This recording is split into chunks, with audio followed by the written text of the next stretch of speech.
एक बार एक सम्राट का पुराना वजीर मर गया। वजीर बहुत ही बुद्धिमान था, लेकिन अचानक ही उसकी मौत हो गई थी। तो अब नए वजीर की खोजबीन शुरू कर दी गई।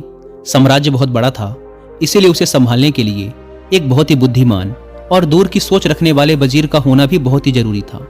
पूरे राज्य में सबसे बुद्धिमान और समझदार व्यक्ति की खोज शुरू कर दी गई।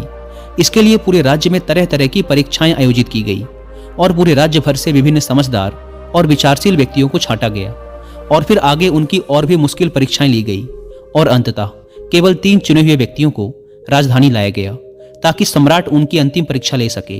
उन तीनों को राजमहल के एक कक्ष में ठहराया गया और सम्राट के द्वारा यह घोषणा कर दी गई कि कल इनकी अंतिम परीक्षा ली जाएगी और जो भी उत्तीर्ण होगा उसे राज्य का वजीर घोषित कर दिया जाएगा।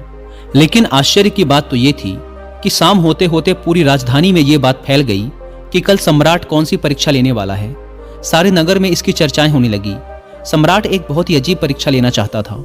कल सुबह उन तीनों को महल के एक बड़े कक्ष में बंद कर दिया जाएगा और उस कक्ष के दरवाजे पर एक बड़ा सा ताला लगा दिया जाएगा।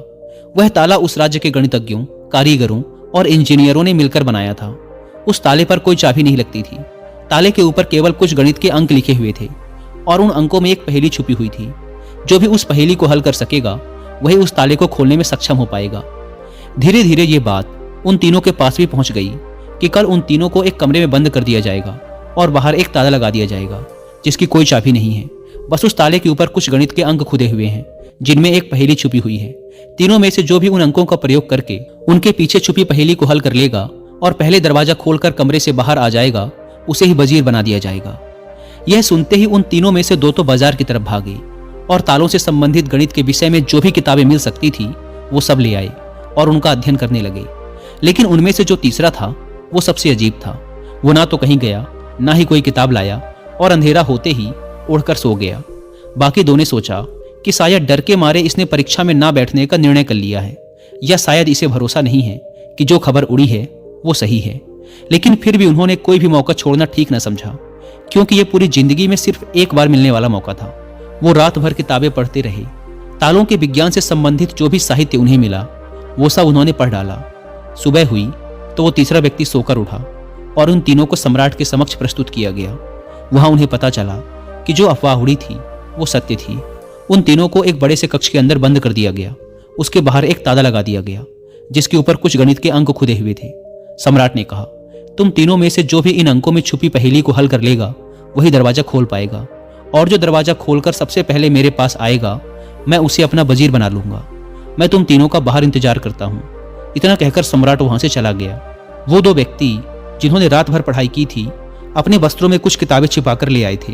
दरवाजा बंद होते ही उन्होंने वो किताबें बाहर निकाली और ताले पर लिखे नंबरों को एक कागज पर लिखकर उनके हल खोजने शुरू कर दिए। लेकिन जो वो तीसरा व्यक्ति था उसने कुछ ना किया। वह अपनी आंखें बंद करके कमरे के एक कोने पर शांति से बैठ गया।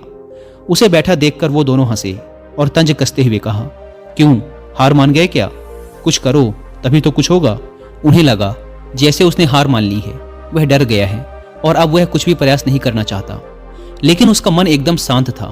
उसकी आंखों से स्थिरता झलक रही थी। वह परेशान नहीं मालूम पड़ता था।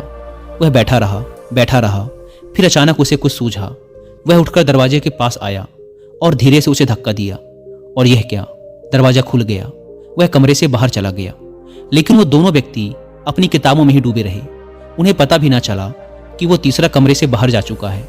उन्हें तो पता ही तब चला जब सम्राट उस तीसरे व्यक्ति को लेकर अंदर आया और बोला, बंद करो अपनी ये किताबें। जिसे बाहर निकलना था वो तो कब का निकल चुका। यह देखकर वो दोनों दंग रह गए और पूछा, आखिर तुम बाहर कैसे निकले? सम्राट ने कहा, ताला तो लगाया ही नहीं गया था, क्योंकि बंद ताले को तो खोला जा सकता है, लेकिन जो ताला लगाया ही ना गया हो उसे कैसे खोलोगे? ये आदमी तुम तीनों में सबसे ज्यादा समझदार है, क्योंकि इसने समझदारी का पहला परिचय दिया।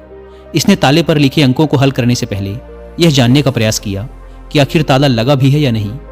वही आदमी असल में सबसे ज्यादा समझदार है जो किसी भी समस्या को हल करने से पहले यह देख ले कि जिसे वो हल करने जा रहा है वो असल में समस्या है भी या नहीं। तो यह आदमी हमारे राज्य का सबसे समझदार व्यक्ति है। हम इसे अपना वजीर नियुक्त करते हैं।